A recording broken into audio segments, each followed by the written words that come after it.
ಇವತ್ತು ನಾವು environmental studies text come work book English medium bilingual English and Kannada third standard part 1 ಈ ಒಂದು text ಬುಕ್ಕಿಗೆ ಸಂಬಂಧಪಟ್ಟಂತಹ ಮೊದಲನೇ ಒಂದು ಚಾಪ್ಟರ್ ಇದೆ. ಸೊ ಅದು lesson 1 A day in the garden.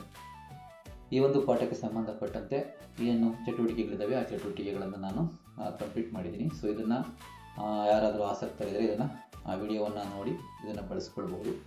So next ನೋಡೋದಾದರೆ ಇಲ್ಲಿ ಒಂದು ಮರದ ಚಿತ್ರವನ್ನು ಕೊಟ್ಟಿದ್ದಾರೆ.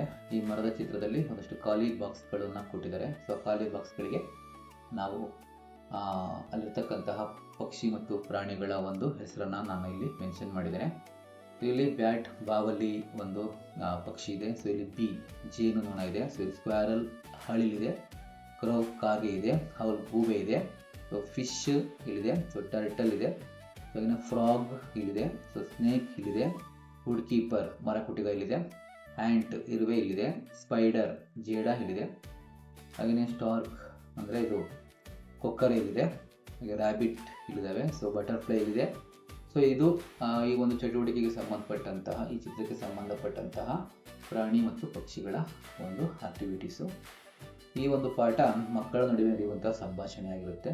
ಸೊ ಹಾಗೆ ಇಲ್ಲೊಂದು ಆಕ್ಟಿವಿಟೀಸ್ ಇದೆ. ಈ ಆಕ್ಟಿವಿಟೀಸ್ ಏನಂತಂದರೆ write the names of the birds you have seen in your place ಅಂತಿದೆ. ನಿನ್ನ ಊರಿನಲ್ಲಿ ನೀವು ನೋಡಿರುವ ಹಕ್ಕಿಗಳ ಹೆಸರನ್ನು ಬರೆಯುವಂತೆ ಕೇಳಿದ್ದಾರೆ. ಸೊ ಇಲ್ಲಿ crow, sparrow, pigeon, parrot, peacock, eagle, myna, crane ಇವು ಆ ಮಗು ಸಾಮಾನ್ಯವಾಗಿ ಹೇಳುವಂತಹ ಒಂದಷ್ಟು ಹೆಸರುಗಳಾಗಿರುತ್ತವೆ. ಸೊ ಹಾಗೆಯೇ ನೀನು ಯಾವ ಹಕ್ಕಿಗಳ ಕೂಗನ್ನು ಕೇಳಿರುವೆ ಆ ಹಕ್ಕಿಗಳ ಹೆಸರನ್ನು ಬರೆಯುವಂತೆ ಕೇಳಿದ್ದಾರೆ. ಸಾಮಾನ್ಯವಾಗಿ ಕಾಗೆ ಕೂಗೋದನ್ನು ಕೇಳಿರ್ತಾರೆ, ಗಿಳಿ ಕೂಗೋದನ್ನು ಕೇಳಿರ್ತಾರೆ. ಸೊ ಕೋಗಿಲೆ ಇವೆಲ್ಲ ಕೂಗೋದನ್ನು ಕೇಳಿರ್ತಾರೆ. ಸೊ ಇಲ್ಲಿ ಕ್ರೋ, ಸ್ಪ್ಯಾರೋ, ಕುಕ್ಕು ಹಾಗೆ ಪ್ಯಾರೆಟ್ ಈ ಪಕ್ಷಿಗಳ ಒಂದು ಕೂಗನ್ನು ಮಕ್ಕಳು ಸಾಮಾನ್ಯವಾಗಿ ಕೇಳಿರ್ತಾರೆ. ಇದು ಆ ಒಂದು ಆ್ಯಕ್ಟಿವಿಟೀಸು. ಸೊ ಹಾಗೆಯೇ ಇಲ್ಲಿ ಒಂದು ಆ್ಯಕ್ಟಿವಿಟಿ ಇದೆ. ಮಕ್ಕಳುಗಳಿಂದ ಮಾಡಿಸುವಂಥ ಒಂದು ಆ್ಯಕ್ಟಿವಿಟೀಸ್ ಇದು.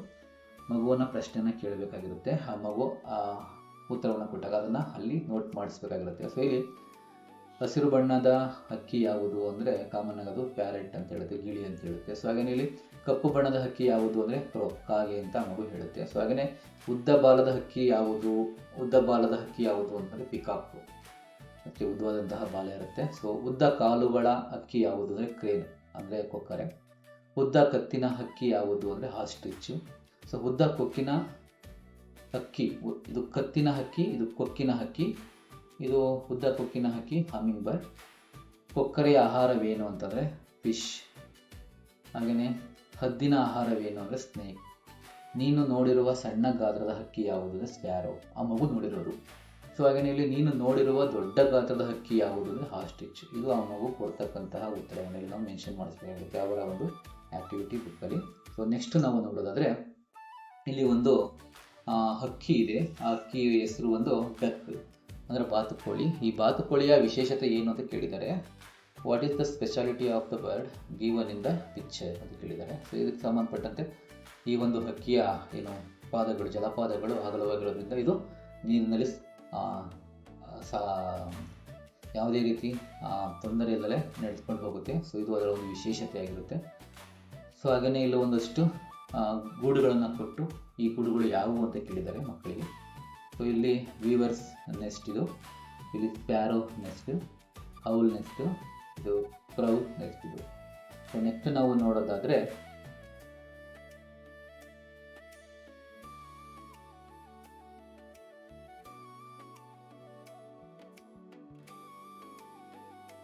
ಇಲ್ಲೊಂದು ಆಕ್ಟಿವಿಟಿ ಇದೆ. ಕೆಳಗೆ ಕೊಟ್ಟಿರುವ ಪ್ರಾಣಿಗಳನ್ನು ಚಿಕ್ಕ ಗಾತ್ರದಿಂದ ದೊಡ್ಡ ಗಾತ್ರದವರೆಗೆ ಕ್ರಮದಲ್ಲಿ ಜೋಡಿಸುವಂತ ಇದೆ. ಸೊ ಇಲ್ಲಿ ಕವ್ ಇದೆ, dog, goat, pigeon, honeybee, ant, sparrow, elephant, grasshopper, cat, ಹಸು, ನಾಯಿ, ಮೇಕೆ, ಪಾರಿವಾಳ, ಜೇನುಹುಳು, ಇರುವೆ, ಗುಬ್ಬಚ್ಚಿ, ಆನೆ, ಮಿಡತೆ, ಬೆಕ್ಕು. ಸೊ ಈ ಪ್ರಾಣಿಗಳನ್ನು ನಾವು ದೊಡ್ಡ ಒಂದು ಚಿಕ್ಕ ಪ್ರಾಣಿಯಿಂದ ನಾವು ದೊಡ್ಡದನ್ನು ಅಂದರೆ ಏರಿಕೆ ಕ್ರಮದಲ್ಲಿ ನಾವು ಜೋಡಿಸಬೇಕಾಗಿರುತ್ತೆ. ಇಲ್ಲಿ ಹ್ಯಾಂಟ್, ಅದಾದಮೇಲೆ honeybee, grasshopper, sparrow, pigeon, cat, dog, goat, cow, elephant. So ಈ ರೀತಿಯಾಗಿ ಏರಿಕೆ ಕ್ರಮದಲ್ಲಿ ನಾವಿಲ್ಲಿ ಪ್ರಾಣಿಗಳನ್ನು ನಾವಿಲ್ಲಿ ಅರೇಂಜ್ ಮಾಡಿದ್ದೀವಿ. ಸೊ ನೆಕ್ಸ್ಟ್ ನೋಡೋದಾದರೆ ಇಲ್ಲಿ ಪ್ರಾಣಿಗಳು ಮತ್ತು ಪ್ರಾಣಿಗಳ ಮತ್ತು ಪಕ್ಷಿಗಳ ಚಿತ್ರಗಳನ್ನು ಕೂಡ ಕೊಟ್ಟಿದ್ದಾರೆ. ಇದೆಲ್ಲವೂ ಕೂಡ ರಂಗಪ್ಪ ಮತ್ತು ಮಕ್ಕಳ ನಡುವೆ ನಡೆಯುವಂಥ ಸಂಭಾಷಣೆಗೆ ಸಂಬಂಧಪಟ್ಟಂಥ ವಿಚಾರವಾಗಿರುತ್ತೆ. ಸೊ ನೆಕ್ಸ್ಟ್ ನೋಡೋದಾದರೆ ಇಲ್ಲಿ ಒಂದು ಆ್ಯಕ್ಟಿವಿಟಿ ಇದೆ. ಏನಂತ ಅಂದರೆ where do this animal live, match them by drawing A line. ಕೆರೆ ಹಾಕುವುದರ ಮೂಲಕ ಆ ಒಂದು ಪ್ರಾಣಿಗಳ ವಾಸಸ್ಥಾನ ಅಥವಾ ಎಲ್ಲಿ ವಾಸ ಮಾಡ್ತೇವೆ ಅನ್ನೋದನ್ನು ಹೊಂದಿಸಿ ಅಂತ ಕೇಳಿದ್ದಾರೆ. ಸೊ ಇದಕ್ಕೆ ಸಂಬಂಧಪಟ್ಟಂತೆ ಲಯನ್ ಇದೆ. ಲಯನ್ ಕೇವ್ ಅಂದರೆ ಗುಹೆಯಲ್ಲಿ ವಾಸ ಮಾಡುತ್ತೆ. ಹಾವು ಆ್ಯಂಟಿಲ್ ಅಂದರೆ ಹುತ್ತ. ಹಾಗೆಯೇ ಫಿಶ್ ನದಿ, ಮಂಗ ಮರ, ಜೇನುಹುಳು ಐ, ಹಾಗೆಯೇ ನಕ್ಷತ್ರ ಮೀನು ಇದೆ. ಸೊ ನಕ್ಷತ್ರ ಮೀನು ಕೂಡ ಸಮುದ್ರಗಳಲ್ಲಿ ವಾಸ ಮಾಡುತ್ತೆ. ಸಮುದ್ರಗಳಲ್ಲಿ ಅದು ವಾಸ ಮಾಡುವಂತಹ ನಕ್ಷತ್ರ ಮೀನು. ಸೊ ಹಾಗೆಯೇ ಇದಕ್ಕೆ ಹಾಕಿಲ್ಲ, ಸೊ ಅದನ್ನು ಇಲ್ಲಿ ಮೆನ್ಷನ್ ಮಾಡಿಲ್ಲ. ನಕ್ಷತ್ರ ಮೀನು ಸಮುದ್ರಕ್ಕೆ ಅಗ್ಗೆರೆ ಹೊಂದಿಸಬೇಕು. ಹಾಗೆಯೇ ಕೊಕ್ಕರೆ ಕೊಳದಲ್ಲಿ ವಾಸ ಮಾಡುತ್ತೆ. ಹಾಗೆಯೇ ಹಿಲಿ ರ್ಯಾಟ್, ಸೊ ಇದು ಹೋಲ್ ಅಂದರೆ ಬಿಲದಲ್ಲಿ ವಾಸ ಮಾಡುತ್ತೆ. ಹಾಗೆಯೇ ಜಿರಳೆ ಕಾಕ್ರೋಚ್, ಇದು ಸಂಧಿಗಳಲ್ಲಿ ವಾಸ ಮಾಡುತ್ತೆ. ಹಾಗೆಯೇ ಗೀಜಗ ಗೂಡಲ್ಲಿ ವಾಸ ಮಾಡುತ್ತೆ. ಸೊ ಇದು ಈ ಒಂದು ಆ್ಯಕ್ಟಿವಿಟಿ ಆಗಿರುತ್ತೆ. ನೆಕ್ಸ್ಟ್ ನಾವು ನೋಡೋದಾದರೆ ಈ ಒಂದು ಆ್ಯಕ್ಟಿವಿಟಿಯಲ್ಲಿ ಈ ಚಿತ್ರದಲ್ಲಿ ಕಂಡುಬರುವ ಪ್ರಾಣಿಗಳ ಹೆಸರನ್ನು ಅದರಲ್ಲಿ ಕೊಟ್ಟಿರುವ ಖಾಲಿ ಜಾಗದಲ್ಲಿ ಬರಿ ಎಂದು ಕೇಳಿದ್ದಾರೆ. ಸೊ ಇಲ್ಲಿ ಎಲ್ಲ ಆಲ್ರೆಡಿ ಫಿಲ್ ಆಗಿದೆ. ಇಲ್ಲಿ ಹನಿ ಬಿ ಇದೆ, ಇಲ್ಲಿ ಪಿಜನ್ ಇದೆ, monkey, cow, sheep, hen, cat, dog, donkey. So ಇವು ಇಲ್ಲಿ ಇರುವಂತಹ ಪ್ರಾಣಿಗಳ ಪಕ್ಷಿಗಳ ಒಂದು ಹೆಸರುಗಳನ್ನು ಮೆನ್ಷನ್ ಮಾಡಲಾಗಿದೆ. ಸ್ನೇಹಿತರೆ, ನಮ್ಮ ವಿಡಿಯೋ ನಿಮಗೆ ಇಷ್ಟ ಆಗಿದರೆ ಸಬ್ಸ್ಕ್ರೈಬ್ ಆಗೋದನ್ನು ಮಾತ್ರ ಮರಿಬೇಡಿ. Thank you so much.